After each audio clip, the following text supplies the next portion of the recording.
Hello everyone, so welcome to the day 3 of SST class 10th and last class में power sharing start हुआ था। Power sharing के मैंने आप लोग को काफ़ी टॉपिक्स पढ़ाए। सबसे पहले मैंने आप लोग को बेल्जियम और श्रीलंका की सिचुएशन बताई।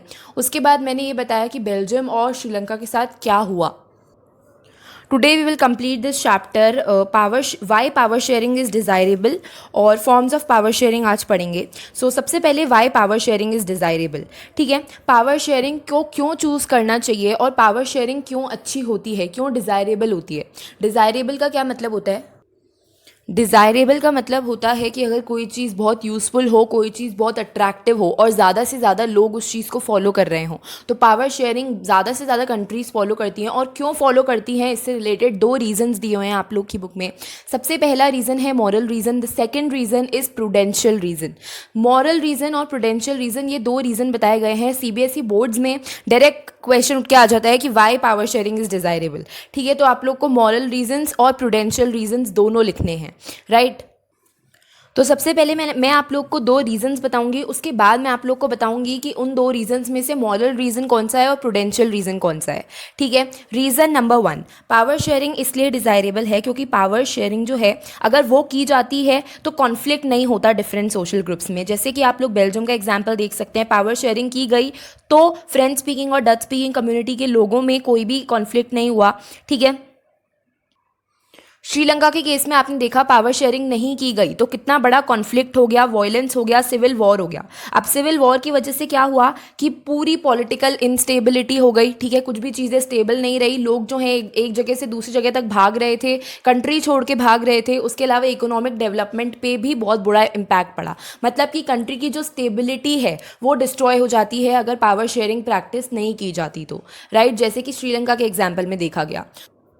तो पावर शेयरिंग इंश्योर करती है कि कंट्री में कोई भी वायलेंस ना हो डिफरेंट सोशल ग्रुप्स के बीच में, कंट्री में कोई भी इनस्टेबिलिटी ना हो। पावर शेयरिंग की हेल्प से कंट्री की स्टेबिलिटी और पॉलिटिकल ऑर्डर मेंटेन किया जा सकता है। ठीक है, अगर मेजॉरिटी कम्युनिटी को सारे राइट्स दे दिया जाए, जैसे श्रीलंका में दे दिए गए थे, मेजॉरिटी कम्युनिटी को बोल दिया जाए कि तुम माइनॉरिटी को डोमिनेट कर सकते हो, तुम जो चाहे वो कर सकते हो, ये एक बहुत अच्छा ऑप्शन दिख सकता है शॉर्ट टर्म में। ठीक है, थोड़े टाइम पीरियड के लिए। बट अगर किसी कंट्री को लॉन्ग टर्म तक चलाना है तो हमेशा उस कंट्री में पावर शेयरिंग की जानी चाहिए, क्योंकि अगर लॉन्ग टर्म तक मेजॉरिटी माइनॉरिटी को रूल करते रहे तो माइनॉरिटी लोग भी प्रोटेस्ट करेंगे, जैसे कि तमिल लोगों ने करा था श्रीलंका में। ठीक है, अब एनसीईआरटी में एक लाइन लिखी हुई है, टायरनी ऑफ द मेजॉरिटी। ठीक है, टायरनी का क्या मतलब होता है कि अगर कोई किसी पे रूल कर रहा है, तो आप लोग की बुक में बताया गया है कि अगर मेजॉरिटी माइनॉरिटी पे रूल करे तो ये माइनॉरिटी के लिए ऑप्रेसिव होता है और कंट्री लॉन्ग टर्म तक ऐसे सर्वाइव नहीं कर सकती। फर्स्ट रीज़न ये था कि अगर कंट्री में पावर शेयरिंग फॉलो की गई तो इस तरीके से डिफरेंट सोशल ग्रुप्स में कॉन्फ्लिक्ट्स नहीं होंगे, इस तरीके से कंट्री में कोई वॉयलेंस नहीं होगा। अगर पावर शेयरिंग फॉलो नहीं की गई और मेजॉरिटी कम्युनिटी का साथ दिया गया, मेजॉरिटी को ये बोल दिया गया कि मेजॉरिटी तुम जाके माइनॉरिटी को डोमिनेट कर सकते हो, जैसे श्रीलंका में हुआ था, तो कंट्री की इकोनॉमिक डेवलपमेंट में, कंट्री के पीस पे, कंट्री की स्टेबिलिटी पे बहुत बुरा इम्पैक्ट पड़ेगा, राइट। इस रीज़न को बोलते हैं प्रूडेंशियल रीज़न। प्रूडेंशियल रीज़न मतलब कि अगर कोई रीज़न, देखो ये जो रीज़न मैंने आप लोग को बताया ये प्रॉपर कैलकुलेशन पे बेस्ड है कि भाई अगर पावर शेयरिंग प्रैक्टिस की गई तो कंट्री के अंदर पीस मेंटेन रहेगा, कंट्री के अंदर स्टेबल कंडीशंस रहेगी। अगर पावर शेयरिंग मेंटेन नहीं की गई, अगर पावर शेयरिंग नहीं की गई तो कंट्री के अंदर पॉलिटिकल इंस्टेबिलिटी आ जाएगी। ठीक है, तो ये प्रॉपर कैलकुलेटेड चीज़ें हैं कि अगर ऐसा किया गया तो ये हो जाएगा, ऐसा किया गया तो ये हो जाएगा। इस चीज़ को बोलते हैं प्रूडेंशियल रीज़न। प्रूडेंशियल रीज़न मतलब कि अगर पावर शेयरिंग प्रैक्टिस की गई तो वो फ्यूचर में बेटर आउटकम्स लाएगी, अगर पावर शेयरिंग प्रैक्टिस नहीं की गई तो वो फ्यूचर में बेटर आउटकम्स नहीं लाएगी। प्रूडेंशियल रीज़न प्रॉपर कैलकुलेशन से पूरा अच्छी तरीके से रीज़न बता के मेंशन किए जाते हैं। ठीक है, जैसे कि मैंने आप लोग को अभी बताया कि पावर शेयरिंग प्रैक्टिस की गई तो ये होगा, नहीं की गई तो ये होगा, right. Now comes reason number 2 which is the moral reason. ठीक है, मैंने आप लोग को फर्स्ट क्लास में डेमोक्रेसी के कुछ फीचर्स बताए थे। मैंने आप लोग को बताया था कि डेमोक्रेसी के अंदर लोगों के पास पूरा पूरा राइट होता है अपने लीडर्स चूज करने का। ठीक है, और डेमोक्रेसी के अंदर बहुत सारे टाइप के लोग एक साथ एक ही कंट्री में रहते हैं। ये मैंने आप लोग को फर्स्ट क्लास में बताया था जब मैंने आप लोग को डेमोक्रेसी का इंट्रोडक्शन दिया था, राइट। तो डेमोक्रेसी के अंदर डेमोक्रेसी का बेसिक प्रिंसिपल क्या है कि बहुत सारे टाइप के लोग जो हैं वो एक साथ रहें, बहुत सारे कम्युनिटीज़ के लोग जो हैं वो एक साथ रहें और उनके बीच में पावर शेयर हो। डेमोक्रेसी में लोगों के पास पूरा पूरा राइट होता है ये चूज करने का कि उनको कौन गवर्न करेगा। दैट इज गवर्नमेंट जो है डेमोक्रेसी में लोग ही चूज करते हैं, राइट। और डेमोक्रेसी का बेसिक प्रिंसिपल ही यही है कि डेमोक्रेसी में पावर शेयर होता है उन लोगों के बीच में जितने, फॉर एग्जांपल जितनी भी कम्युनिटीज़ हैं, ठीक है, अगर मैं सिंपल लैंग्वेज में एक्सप्लेन करना चाहूँ तो जितनी भी कम्युनिटीज़ हैं उन सबके लीडर्स के बीच में पावर शेयर होता है, राइट। जैसे कि मैंने आप लोग को बेल्जियम के एग्जाम्पल दिया था। तो डेमोक्रेसी में कभी भी किसी भी कम्युनिटी को पीछे नहीं छोड़ा जाता, सारी कम्युनिटीज़ मिलके रहते हैं, सारे जो लोग होते हैं वो इक्वल होते हैं। इस तरीके से जो डिफरेंट गवर्नमेंट्स होती है उन सबके बीच में पावर शेयर किया जाता है डेमोक्रेसी में। तो पावर शेयरिंग डेमोक्रेसी की स्पिरिट है, क्योंकि डेमोक्रेसी में डिफरेंट टाइप के जो लोग हैं, डिफरेंट कम्युनिटीज़ के लोग एक साथ रह सकते हैं एक ही कंट्री में। तो सेकंड मॉरल रीज़न है। मॉरल रीज़न में एक लाइन आप लोग को ज़रूर मेंशन करनी है कि power sharing is the spirit of democracy. Democracy की स्पिरिट है पावर शेयरिंग। डेमोक्रेसी यही बोलती है कि बहुत सारी कम्युनिटीज़ एक साथ एक कंट्री में रह सकती हैं और सबको इक्वल ट्रीटमेंट मिलेगा, ठीक है। पावर शेयरिंग में भी यही होता है कि सारी कम्युनिटीज़ एक साथ रहती हैं पावर शेयर करके और सब लोगों को इक्वल राइट्स मिलते हैं, कभी भी मेजॉरिटी माइनॉरिटी को दबा नहीं सकती। अब यहाँ पर एक लाइन लिखी हुई है, a legitimate government is one where citizens through participation acquire a stake in the system, ठीक है। इस चीज़ का क्या मतलब होता है लेजिटिमेट। लेजिटिमेट मतलब कि लेजिटिमेट गवर्नमेंट ऐसी गवर्नमेंट जिसको लोग एक्सेप्ट कर सकें, ठीक है। तो डेमोक्रेसी के अंदर उसी गवर्नमेंट को लोग एक्सेप्ट करते हैं जो गवर्नमेंट लोगों को राइट देती है सिस्टम में आने का, राइट। फॉर एग्जाम्पल जो गवर्नमेंट लोगों को राइट देती है अपना पॉइंट ऑफ व्यू रखने का, जो गवर्नमेंट लोगों को राइट देती है अपनी चीज़ें एक्सप्रेस करने का, ठीक है, वही गवर्नमेंट डेमोक्रेसी में लेजिटिमेट गवर्नमेंट मानी जाती है। ये चीज़ मैंने आप लोग को पहली क्लास में भी बताई थी जब मैंने आप लोग को डेमोक्रेसी का इंट्रोडक्शन दिया था, राइट। अब देखो लास्ट ईयर के सीबीएसई के ऑफिशियल सैम्पल पेपर में कार्टून बेस्ड क्वेश्चंस पूछे गए थे, ठीक है। तो आप लोग की बुक में भी इस पेज पे एक कार्टून बना हुआ है, देखो ये कार्टून आप लोग देख सकते हो। तो सीबीएसई बोर्ड एग्जाम्स में तो कार्टून बेस्ड क्वेश्चन नहीं पूछा गया था, बट सैम्पल पेपर में सीबीएसई के ऑफिशियल सैम्पल पेपर में last year cartoon based question था। तो तब से सब बच्चे कार्टून बेस्ड क्वेश्चन पढ़ के जाते हैं सीबीएसई एग्जाम्स के लिए। तो मैं आप लोग को कार्टून बेस्ड क्वेश्चन बता रही हूँ इस पेज पे जो लिखा हुआ है। देखो इस पेज पे कार्टून है, इस कार्टून का सिर्फ आप लोग को मतलब समझना है। एग्जाम में कैसे आएगा ये कार्टून आ जाएगा और आप लोगों से इसका मतलब पूछ लिया जाएगा, ठीक है। इस तरीके से हिस्ट्री में पिक्चर बेस्ड क्वेश्चन आते हैं, जब हिस्ट्री में आप लोग को पढ़ाऊंगी तब बताऊंगी वो, ठीक है। तो आप लोग ये कार्टून देख सकते हैं। ये एक कार है जिसके दो स्टीयरिंग्स हैं, मतलब कि इन दोनों स्टीयरिंग से कोई भी बैठ के कार चला सकता है। तो कार तो आप समझ लो कि जर्मनी है, ठीक है, और ये दो स्टीयरिंग्स जर्मनी की गवर्नमेंट है, राइट। तो उस टाइम जर्मनी में क्या हुआ था कि दो बेसिक पॉलिटिकल पार्टीज थी, that is Christian democratic union और सोशल डेमोक्रेटिक पार्टी, ठीक है। जब दोनों पार्टीज ने इलेक्शन लड़े तो दोनों पार्टीज एक दूसरे की राइवल्स थी, ठीक है। बट जब दोनों पार्टीज ने इलेक्शन लड़े तो किसी भी एक पार्टी को मेजॉरिटी में वोट्स नहीं मिले, ठीक है। तो इस तरीके से उन दोनों ने कोएलिशन गवर्नमेंट बना ली। कोएलिशन गवर्नमेंट क्या होता है, देखो मैं आप लोग को एग्जाम्पल से समझाती हूँ। फॉर एग्जाम्पल इलेक्शन हुए, 10 सीट्स हैं टोटल, ठीक है। अब 10 सीट्स हैं और इस तरीके से सीट्स मिली 4, 4 एंड 2, ठीक है। तो ये 4 और ये 4 ने मिलकर डिसाइड किया कि हम दोनों मिला के कोएलिशन गवर्नमेंट बना लेंगे और साथ में कंट्री को रूल करेंगे। तो 4 + 4 8 हो गया, ठीक है। तो इन दोनों को मिला के 8 सीट्स मिली, तो इस तरीके से इन दोनों ने कोएलिशन गवर्नमेंट बना ली। इस चीज़ को बोलते हैं कोएलिशन गवर्नमेंट। जब एक किसी पॉलिटिकल पार्टी को क्लियर मेजॉरिटी नहीं मिलती इलेक्शंस में तो दो पार्टीज मिला के कोएलिशन गवर्नमेंट बना लेती हैं और फिर वो दोनों पार्टी साथ में मिलके इलेक्शंस लड़ती हैं। इस चीज़ को कोएलिशन गवर्नमेंट बोलते हैं। तो वही आप लोग की बुक में बताया गया है कि 2005 में क्रिश्चियन डेमोक्रेटिक यूनियन और सोशल डेमोक्रेटिक पार्टी दोनों में से किसी को भी क्लियर मेजॉरिटी नहीं मिली। इस तरीके से उन दोनों ने मिलके जर्मनी को रूल किया, ओके। तो ये जो दो स्टीयरिंग्स हैं इस कार के, this is Christian democratic union and this is social democratic party. तो आप लोग को कार्टून का मतलब समझ आना चाहिए कि जर्मनी को दो गवर्नमेंट्स चला रही थी, क्योंकि किसी भी एक गवर्नमेंट को क्लियर मेजॉरिटी नहीं मिली थी इलेक्शंस में। तो जर्मनी को दो गवर्नमेंट चला रही थी, सोशल डेमोक्रेटिक पार्टी और Christian democratic union, right.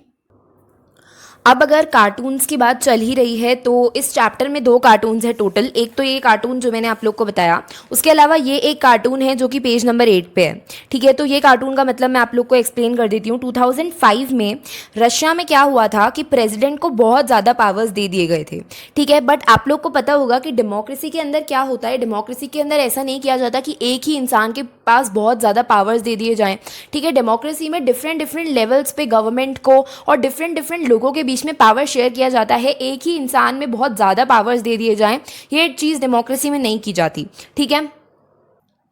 But 2005 में रशिया में ये किया गया कि सबसे ज़्यादा पावर्स प्रेसिडेंट को दे दी। तो इसमें क्या बताया जा रहा है कि देखो, ये जो है दिस इज़ डेमोक्रेसी, और डेमोक्रेसी को सिर्फ एक या दो लोग ही चला रहे हैं जिनके पास सबसे ज़्यादा पावर्स है। जबकि ये जो चीज़ है this is not the spirit of democracy. Democracy के अंदर क्या होता है कि डेमोक्रेसी को बहुत सारे लोग, बहुत सारी गवर्नमेंट्स एट डिफरेंट लेवल्स, सब लोग मिलके चलाते हैं, ठीक है। तो इस कार्टून से आप लोग को ये समझ आ जाना चाहिए कि this is not the spirit of democracy. ऐसा नहीं होना चाहिए कि एक ही इंसान में सबसे ज़्यादा एक ही इंसान के पास सबसे ज़्यादा पावर आ जाए, एक ही इंसान के पास सबसे ज़्यादा पावर का कॉन्सेंट्रेशन हो, ठीक है। डेमोक्रेसी में डिफरेंट डिफरेंट लोगों के बीच में पावर शेयर की जानी चाहिए, डिफरेंट लेवल्स ऑफ गवर्नमेंट के बीच में पावर शेयर की जानी चाहिए। अगर एक या दो लोगों के पास ही सबसे ज़्यादा होल्ड होगा पावर का, तो वही डेमोक्रेसी को चलाएंगे और फिर ये डेमोक्रेसी नहीं कहलाएगी। तो आप लोग की बुक में एक क्वेश्चन भी पूछा गया है कि what according to this cartoon is the relationship between democracy and concentration of power. तो आप लोग लिखेंगे कि क्योंकि डेमोक्रेसी की ये स्पिरिट होती है कि different groups, parties, organs, levels, सब में पावर जो है उसको डिवाइड किया जाता है, ठीक है। पावर कभी भी एक इंसान के हाथ में नहीं दिया जाता पूरा का पूरा। तो ये जो है this is not the spirit of democracy, और ये चीज़ ये इम्प्लाई कर रही है कि जो पावर है वो एक या फिर दो लोगों के हाथों में ही है, और डेमोक्रेसी में ऐसा नहीं होना चाहिए, ठीक है। तो अगर आप लोग के एग्जाम में क्वेश्चन आ जाता है या फिर MCQs में आ जाता है तो आप लोग को पता होना चाहिए कि इस कार्टून का क्या मतलब है। Okay, now comes the next topic which is the last topic of the chapter. अच्छा, अब ये जो टॉपिक है इसके अंदर कभी ऐसा डायरेक्ट क्वेश्चन भी आ जाता है बोर्ड्स में कि फॉर्म्स ऑफ पावर शेयरिंग बताओ, ठीक है। तो आप लोग को चारों फॉर्म्स डिस्क्राइब करने पड़ते हैं। उसके अलावा CBSE बोर्ड्स में ऐसा भी क्वेश्चन आ जाता है कि फॉर एग्जांपल इस पॉइंट में से क्वेश्चन आ गया कि ये बताओ कि डिफरेंट ऑर्गन्स ऑफ गवर्नमेंट के बीच में कैसे पावर शेयर होता है। तो उसमें भी आप लोग को आंसर लिखना पड़ेगा, ये वाला पूरा, ये दैट इज़ ये वाला पॉइंट। तो ये जो है पूरे चैप्टर में से काफ़ी इंपॉर्टेंट है ये। और उसके अलावा इन 4 पॉइंट्स के अलावा एक और क्वेश्चन रेज होता है कि अगर सोचा जाए कि डेमोक्रेसी के अंदर कितने सारे लोगों के पास पावर्स होती है और एक अगर डिसीजन लिया जाता है तो कितने सारे लोगों से कंसल्ट किया जाता है। तो ऐसे अगर डिसीजन लेंगे कि कितने सारे लोगों से कंसल्ट करेंगे, कितने सारे लोगों को इन्वॉल्व करेंगे, तो क्विक डिसीजंस लेना पॉसिबल नहीं होगा। वाइलेस अगर ऐसे कर लें कि एक या फिर दो लोगों के हाथ में पूरी पावर दे दे तो क्विक डिसीजंस आने लगेंगे, ठीक है।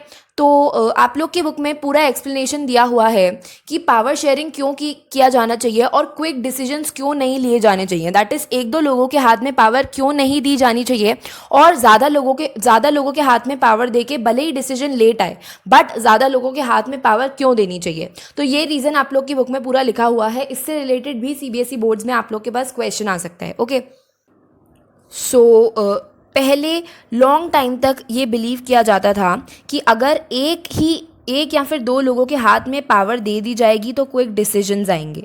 वाइल एज ये भी बिलीव किया जाता था कि अगर जो पावर है वो बहुत सारे लोगों को दे दी जाएगी तो क्विक डिसीजंस लेना पॉसिबल नहीं होगा, ठीक है। बट ये जो नोशन है, ये परसेप्शन है, ये धीरे धीरे टाइम के साथ चेंज होता गया जैसे ही डेमोक्रेसी आई, ठीक है। जैसे कि आप लोग को पता है that is democracy is the government of the people, ठीक है।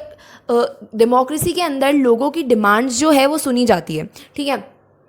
तो अब देखो, मैं आप लोग को एक बिल्कुल जनरल सा एग्जांपल देती हूँ कि अगर कोई लॉ पास कराना है, ठीक है, और कुछ फॉर एग्जांपल कुछ प्रपोर्शंस ऑफ पीपल जो कि एक गांव में रहते हैं, 2-3 गांव के जो जो लोग हैं उनको वो लॉ अच्छा नहीं लग रहा, दैट इज़ गांव नंबर 1, गांव नंबर 2, गांव नंबर 3 के जितने भी लोग हैं उनको वो लॉ बिल्कुल अच्छा नहीं लग रहा। तो वो क्या करेंगे, वो बताएंगे अपने सरपंच को, राइट। अब वो जो सरपंच है वो अपनी हायर अथॉरिटी को बताएगा, ठीक है। उसके बाद ये बात थोड़ी हायर अथॉरिटी पे जाएगी, उसके बाद ये बात स्टेट गवर्नमेंट के पास जाएगी, उसके बाद ये बात सेंट्रल गवर्नमेंट के पास जाएगी, ठीक है। तो इस तरीके से democracy is the government of the people.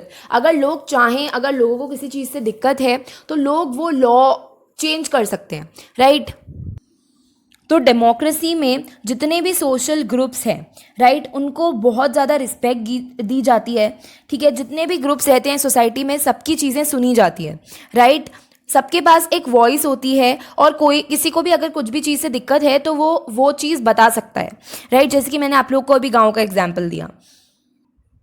इसी तरीके से अगर कोई भी लॉ बनाना है, ठीक है, तो अगर कोई भी लॉ बनाना है तो सबसे पहले स्टेट गवर्नमेंट, सबसे पहले सेंट्रल गवर्नमेंट, दैट इज़ पूरी कंट्री की गवर्नमेंट अलग अलग स्टेट गवर्नमेंट्स को बताएगी कि भाई ये लॉ बनाना है। उसके बाद स्टेट गवर्नमेंट जो है वो सरपंच इन सब से डिस्कस करेगी। इस तरीके से जो पावर होता है लॉ बनाने का या फिर कोई भी डिसीजन लेने का, वो बहुत सारे लोगों के हाथ में होता है डेमोक्रेसी में।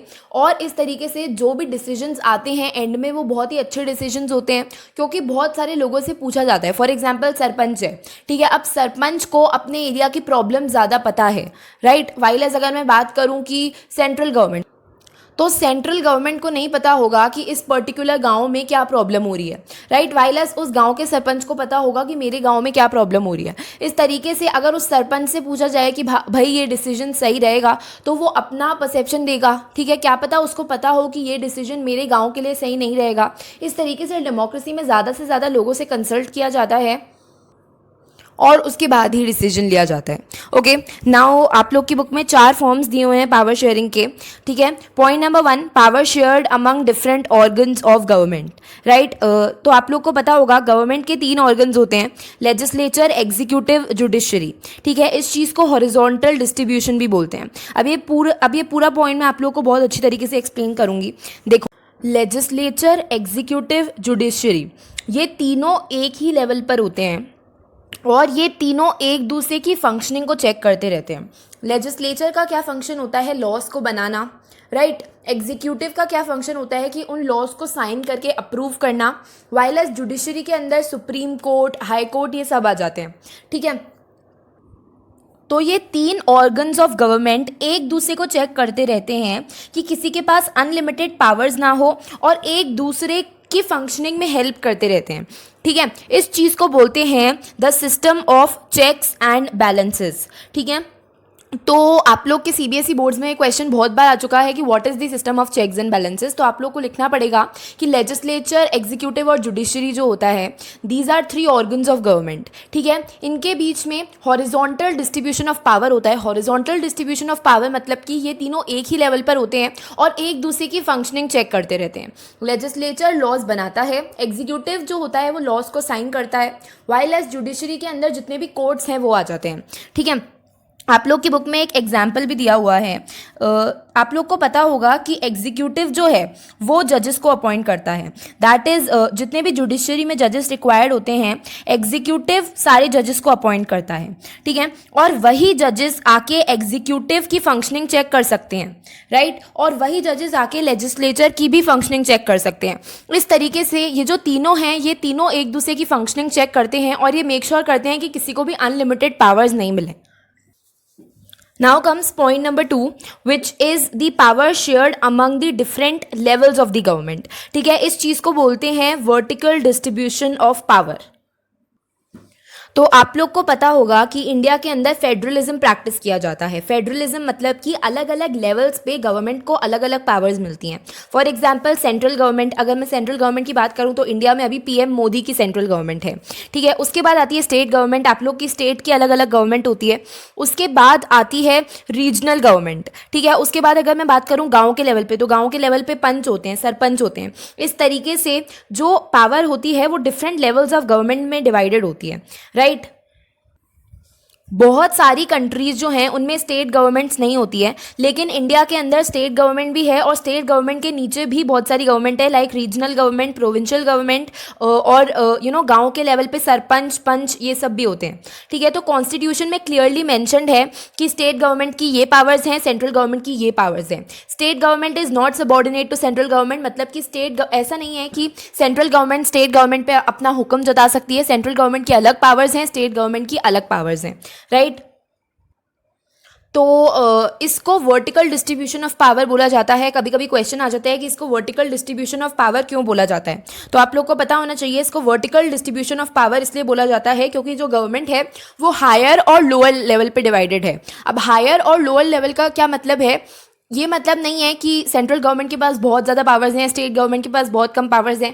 इसका ये मतलब है कि सेंट्रल गवर्नमेंट ज़्यादा लोगों को रूल कर रही है, स्टेट गवर्नमेंट सिर्फ अपने स्टेट के लोगों को रूल कर रही है। इस तरीके से जो गवर्नमेंट है वो हायर और लोअर लेवल्स पे डिवाइडेड है, तो इसलिए इस सिस्टम को बोला जाता है वर्टिकल डिस्ट्रीब्यूशन ऑफ पावर। तो अभी तक मैंने आप लोग को फॉर्म्स ऑफ पावर शेयरिंग में सबसे पहले बताया कि डेमोक्रेसी में क्विक डिसीजन नहीं लेने चाहिए, डेमोक्रेसी में सबकी सलाह लेकर डिसीजन लेने चाहिए। उसके बाद मैंने आप लोग को पॉइंट 1 में बताया डिफरेंट ऑर्गन्स ऑफ गवर्नमेंट के बारे में, पॉइंट नंबर 2 में मैंने आप लोग को बताया power shared among the different levels of government. Okay, now comes point number 3। Point number 3 is power shared among different social groups, right. तो डिफरेंट सोशल ग्रुप्स, इसका क्या मतलब है कि आप लोगों ने लास्ट ईयर पढ़ा होगा एक सिस्टम होता है रिजर्व्ड कॉन्स्टिट्यूएंसीज के बारे में। ठीक है, इसका क्या मतलब होता है कि जितने भी थोड़े बैकवर्ड लोग हैं कंट्री में, फॉर एग्जांपल एसटीज एससीज, उनके लिए फिक्स्ड सीट्स लगी जाती हैं हर जगह, बीट एजुकेशनल इंस्टीट्यूशंस, पार्लियामेंट की असेंबलीज, हर जगह अलग अलग टाइप के लोगों के लिए रिजर्व सीट्स रखी जाती है। फॉर एग्जांपल मैं आप लोग को ऐसा एग्जांपल देती हूँ जो आप लोग को समझ आए।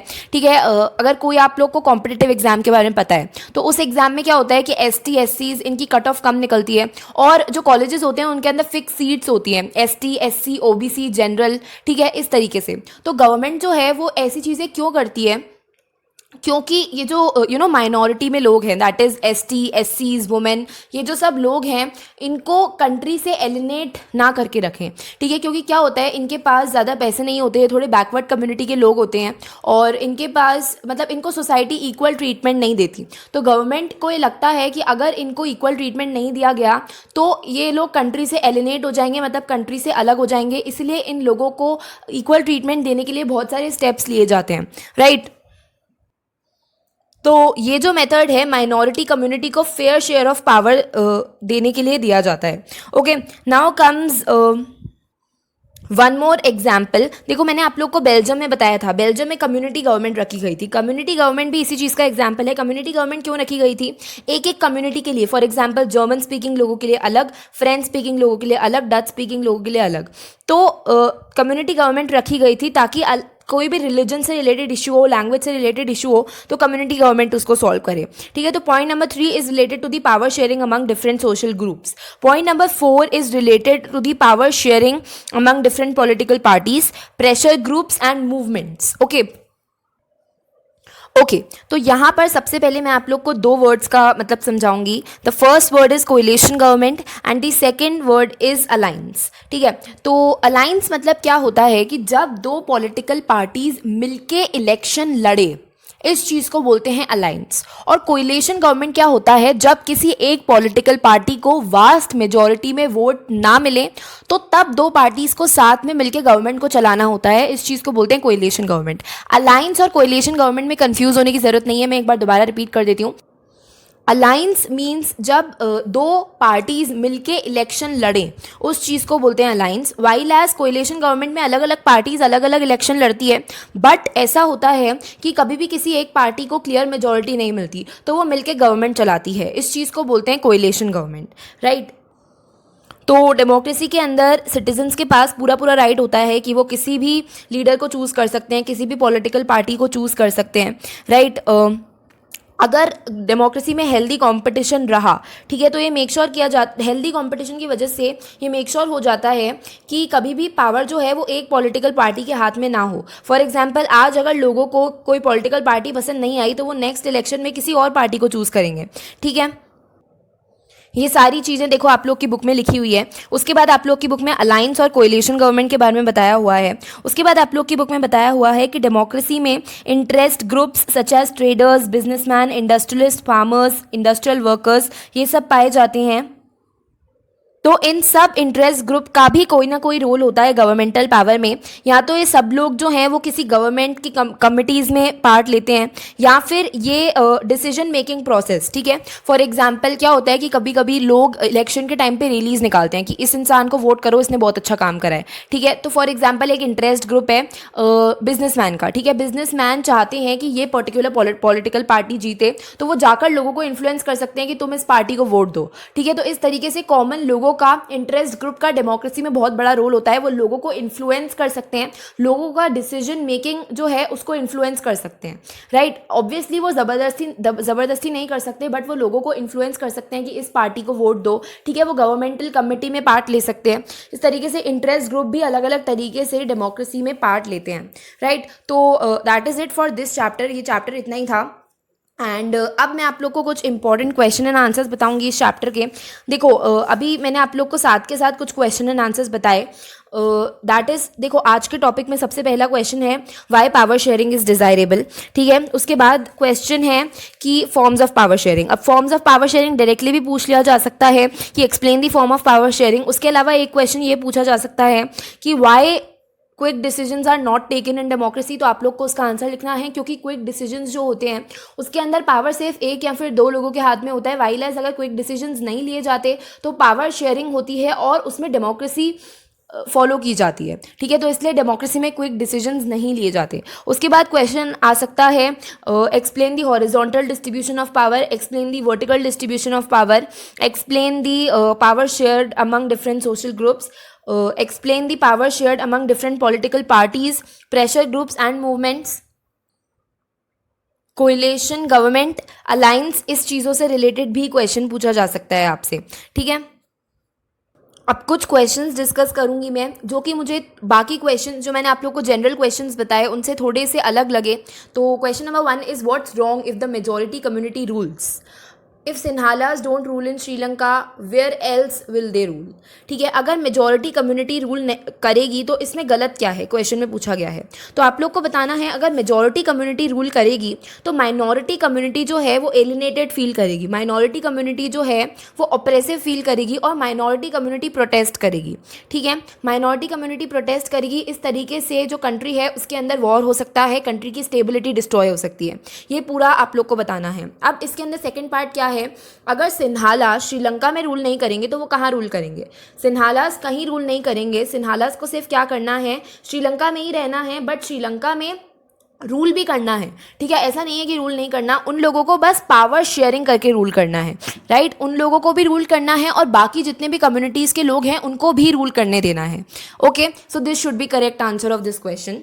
Question number 2, why power sharing is desirable. ये बहुत ही इजी क्वेश्चन है। Give 2 reasons to support the statement. तो मैंने आप लोग को 2 रीजन बताए। Reason number 1 was the moral reason and reason number 2 was the prudential reason. तो आप लोग को वो दोनों रीजन यहाँ पर मेंशन करने हैं, right. Now question number 3, what are the different forms of power sharing in modern democracies, give an example of each, ठीक है। तो different forms of power sharing आप लोग को 4 फॉर्म्स लिखने हैं। पहला फॉर्म लिखना है power sharing among different organs of government. तो आप लोग को उसके अंदर लेजिस्लेचर, एग्जीक्यूटिव और जुडिशरी के बारे में लिखना है। पॉइंट नंबर 2 आप लोग को लिखना है among different levels of government. उसके एग्जाम्पल में आप लोग को एग्जाम्पल देना है कि state government, central government. Point number 3 आप लोग को लिखना है अमंग डिफरेंट सोशल ग्रुप्स। उसके एग्जाम्पल में आप लोग को लिखना है कम्युनिटी गवर्नमेंट और रिजर्व कॉन्स्टिट्यूएंसीज। पॉइंट नंबर 4 आप लोग को लिखना है among different pressure groups, political parties. इसमें आप लोग को alliance, coalition government, interest group से रिलेटेड एग्जाम्पल्स देने हैं, ठीक है। तो एग्जाम्पल्स मैंने आप लोग को चारों फॉर्म्स में बताए हैं, तो make sure to give examples in exam as well, right. Question number 4, state 1 prudential reason and 1 moral reason for power sharing. Again मैंने आप लोग को 2 रीजन बताए थे, तो आप लोग को वही रीजन लिखने हैं इस क्वेश्चन में, ओके।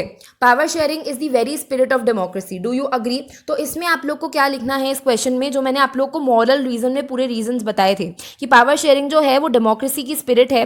डेमोक्रेसी में पावर शेयरिंग होनी ही चाहिए क्योंकि democracy is the government of the people, ठीक है। तो डिफरेंट कम्युनिटीज़ जो है वो एक साथ एक कंट्री में पावर शेयर करके रह सकती है। ये जो पूरी चीज़ें मैंने आप लोग को मॉरल रीज़न में बताई थी, इस क्वेश्चन में आप लोग को वो लिखना है, right. Now question number 6 is little tricky. अगर आप लोग को चैप्टर ढंग से समझ आया है तो आप लोग को इस क्वेश्चन का आंसर भी आ जाएगा।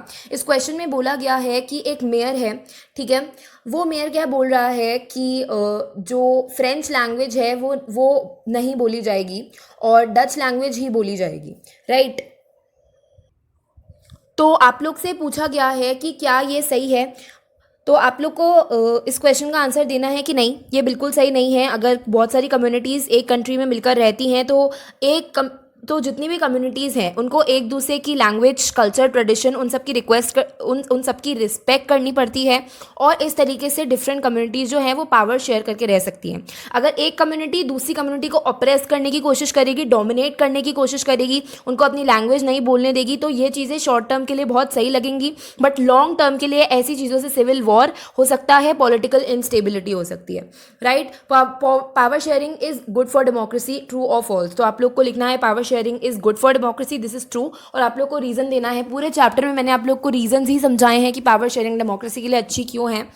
Now question number 8, power sharing helps to reduce the conflict between social groups. तो ये चीज़ मैंने आप लोगों को प्रूडेंशियल रीजन में बताई थी। प्रूडेंशियल रीजन में मैंने आप लोग को बताया था कि लॉन्ग टर्म के लिए जो है पावर शेयरिंग ही काम आती है, और लॉन्ग टर्म के लिए अगर पावर शेयरिंग करते हैं तो डिफरेंट सोशल ग्रुप्स में कोई झगड़ा नहीं होता, ठीक है। डिफरेंट सोशल ग्रुप्स ईजिली एक कंट्री में रह सकते हैं और कंट्री का पीस और स्टेबिलिटी मेंटेन रहती है, राइट। तो आप लोग को पूरा प्रूडेंशियल रीजन यहाँ पर एक्सप्लेन करके लिखना है। Now comes question number 9। Question number 9 is power sharing is necessary only in the societies which have religious, linguistic or ethnic divisions. Do you agree with this? Why? आप लोग को लिखना है कि नहीं, पावर शेयरिंग हर टाइप की society में होनी चाहिए। ऐसा नहीं है कि सिर्फ ऐसी सोसाइटीज़ में होनी चाहिए जिसके अंदर एथनिक डिविजन्स है। हर टाइप की सोसाइटी के लिए पावर शेयरिंग बहुत डिज़ायरेबल है, क्योंकि अगर उस सोसाइटी में रिलीजियस डिविजन्स नहीं है, एथनिक डिविजन्स नहीं है, तो कोई और टाइप के डिविजन्स हो सकते हैं, राइट। तो पावर शेयरिंग हर प्रॉब्लम को सॉल्व कर देता है। पावर शेयरिंग में जितने भी टाइप के लोग हैं एक कंट्री में वो एक साथ मिल बांट के रह सकते हैं, right. Question number 10, Why has the idea of power sharing emerged? What is its need in democracy? Power sharing की बहुत नीड है डेमोक्रेसी में, क्योंकि क्या होता है एक कंट्री में बहुत सारे टाइप के लोग एक साथ रहते हैं, तो अगर पावर शेयरिंग नहीं की जाएगी तो बहुत सारी प्रॉब्लम्स आ सकती हैं। मेजॉरिटी कम्युनिटी माइनॉरिटी पे डिसीजंस इम्पोज कर सकती है, माइनॉरिटी कम्युनिटी को ऑप्रेस कर सकती है, सप्रेस कर सकती है। इस तरीके से अगर पावर शेयरिंग फॉलो की जाएगी तो एक कंट्री बहुत स्मूथली फंक्शन कर सकती है, राइट।